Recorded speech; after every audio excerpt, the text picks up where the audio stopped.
Today is the day that it all begins. The day of my massacre shall begin. All the kids in school will in fear and hide. From the wrath of my power they will know who I am.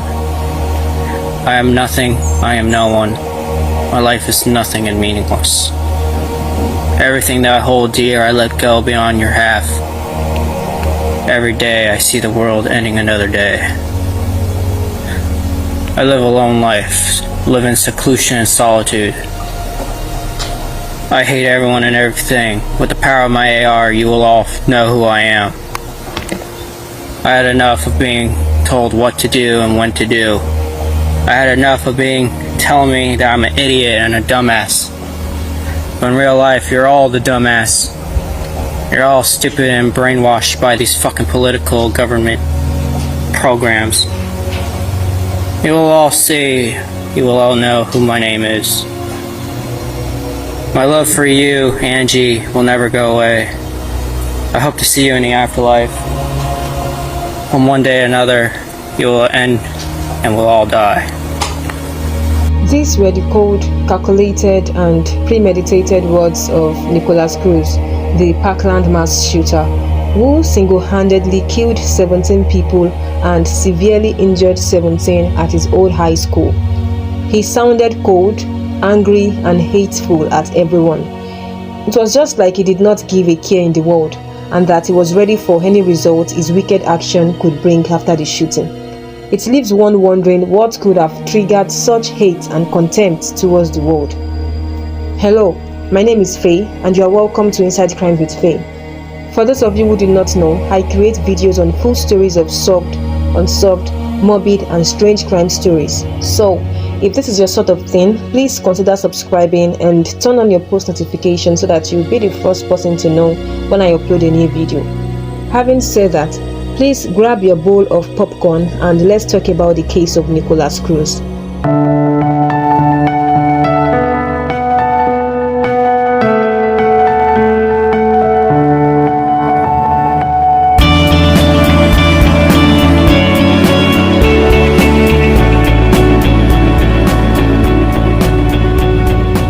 On September 24th of 1998, Nikolas Jacob Cruz was born in Magate, Florida to Brenda Woodward.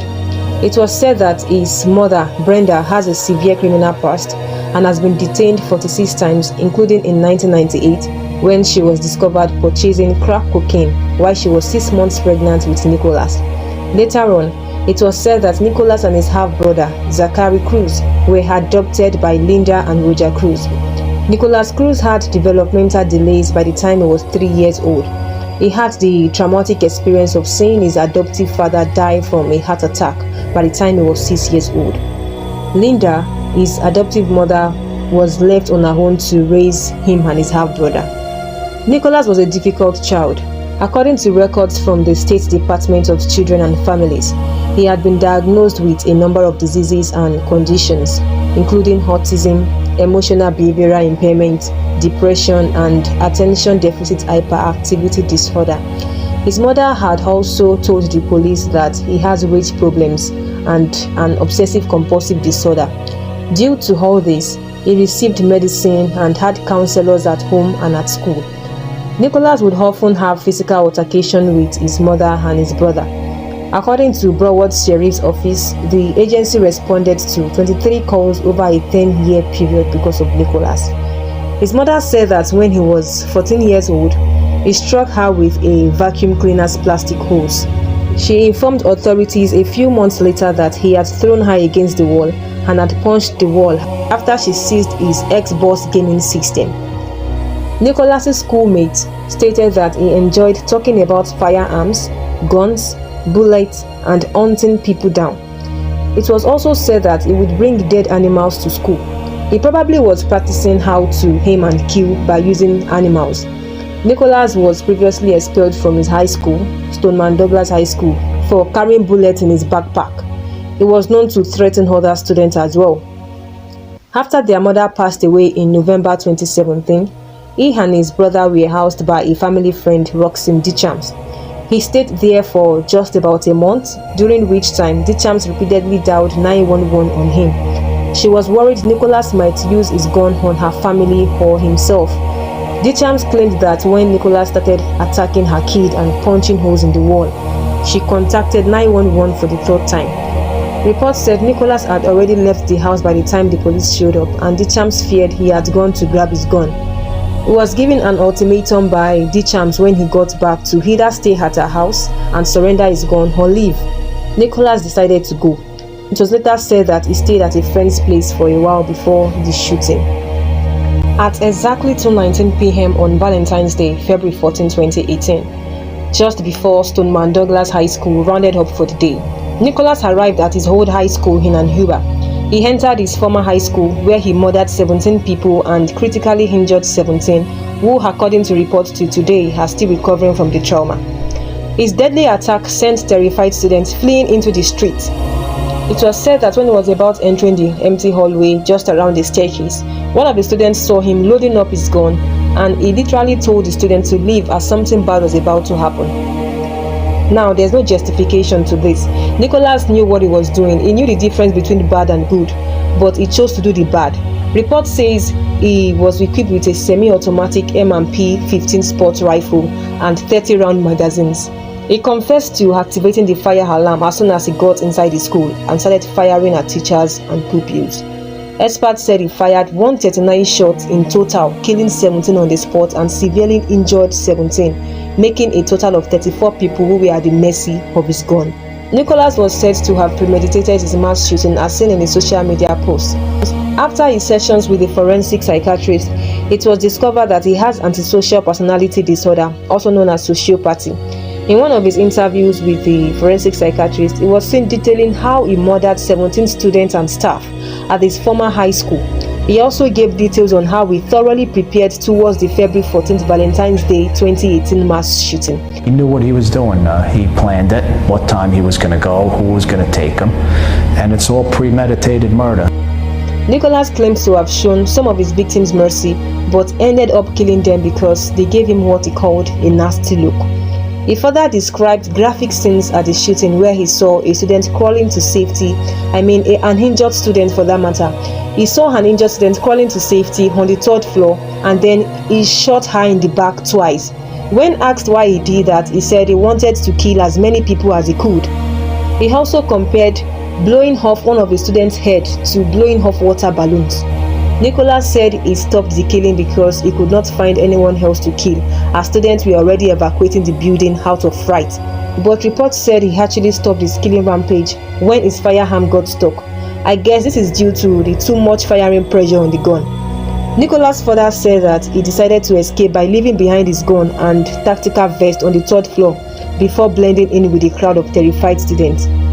Nikolas confessed that he planned ahead to wear his Stoneman Douglas High School polo shirt for the attack in order to disguise himself so he wouldn't draw attention. He also made preparations for what to carry his firearm in so as not to arouse suspicion while going to the school. You probably are wondering how he hid his gun so well without being caught. Well, according to the Uber driver that dropped him at the school, she said Nikolas had a guitar bag with him and claims to be going for a music class at the high school. It was later discovered that he had encased the gun in the guitar bag. The 24-year-old told the psychiatrist that he first started thinking about mass shooting when he was 13 or 14 years of age. He said the thought would come and go. He further said that he became interested in mass shooting by reading books, watching violent videos such as war videos, and a documentary on the Columbine massacre of 1999. Nikolas confessed to doing his own mass shooting research. From his research, he said he learned what type of guns the killers used in mass shooting, as well as other things to expect during the massacre. To further prove that Nikolas had been planning the mass shooting for long, during one of his court sessions, the jurors were shown his social media history in the months leading up to the attack, where he spoke of his plans. On the 24th of September 2017, 5 months before the massacre and before his adoptive mother's death, Nikolas wrote on YouTube, "I am going to be a professional mass shooter." Days later, he wrote again, "My life sucks. I failed high school. I'm going to go on a killing rampage." In the days before the mass shooting, Nikolas Cruz also created videos where he told viewers his plans for the shooting. My name is Nick, and I'm going to be the next school shooter of 2018. My goal is at least 20 people with an AR-15 and a couple tracer rounds. I think I can get done. Location is Stone Douglas in Parkland, Florida. It's going to be a big event. And when you see me on the news, you'll all know who I am. You're all going to die. Pew, pew, pew, pew, pew. Yeah. Can't wait. Sources said that the shooting could have been avoided as all the signs were there. A tip caller once informed the FBI about Nikolas Cruz's possession of gun, his desire to kill people, his erratic behavior, and the potential ability of him conducting a school shooting, but the FBI sadly did nothing to stop him. Although Nikolas was originally able to flee the scene by dropping his weapons and disguising himself among the panicked children who were running away, the authorities were able to identify him thanks to school security footage. After the shooting had been going on for nearly 75 minutes, he was finally caught in Coral Springs, Florida. Though the precise causes of Nikolas' attack are still unknown, there are many potential contributing factors. Aggressiveness and mental instability were both an attribute in Nikolas Cruz. It was on record that he got dumped by his girlfriend, Angie, who left due to him physically assaulting her. This probably did not sit well with him, as you can hear in his video where he professed his love for her and promised to meet her in the afterlife. His brother once said Nikolas was often bullied by friends because of his looks and because of the way he talks. His developmental delays could have caused his speech impairment, I guess. In 2014, he was moved to a special education school. However, in 2016, he moved to Stoneman Douglas High School in Parkland, Florida.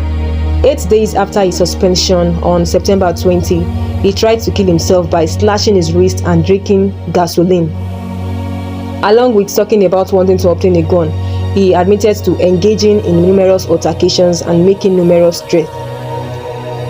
Nikolas was charged with 17 counts of premeditated murder, each of which entailed the possibility of receiving the death penalty. He was detained in a lonely cell on suicide watch following his arraignment. Some prosecutors wanted him to receive the death penalty as punishment. Nikolas' trial was originally scheduled to begin in January 2020, but it was postponed until the summer of 2020 to give the defense more time to prepare. Because of the worries over COVID-19, the trial was again postponed in June 2020. Nikolas Cruz pleaded guilty to the 17 counts on October 20, 2021. His lawyers announced that they would not challenge his guilt despite the fact that he had initially pled not guilty to all of the offenses. His team of public defenders had requested that the judge gives him 17 life sentences instead. Nikolas Cruz was sentenced to life in prison without a chance of release on October 13, 2022, following a vote of 9 in favor and 3 against the death penalty. Based on prior records revealing his biological mother's use of alcohol and illicit substances during pregnancy and failures by the state, the school, and other agencies to give him proper care, the jury recommended life sentence for him. However, many of the victims' families, as well as the prosecution, many politicians, and even State Governor Ron DeSantis were angered with the jury's decision. Let me know what your thoughts are in the comments. Do you think Nikolas Cruz was given the deserved punishment or not? Thank you all for watching. Please know that you subscribing to my channel would mean a lot to me, as I am hoping to get to 1,000 subscribers before the end of 2022. Thank you for subscribing. See you all in my next video. Bye.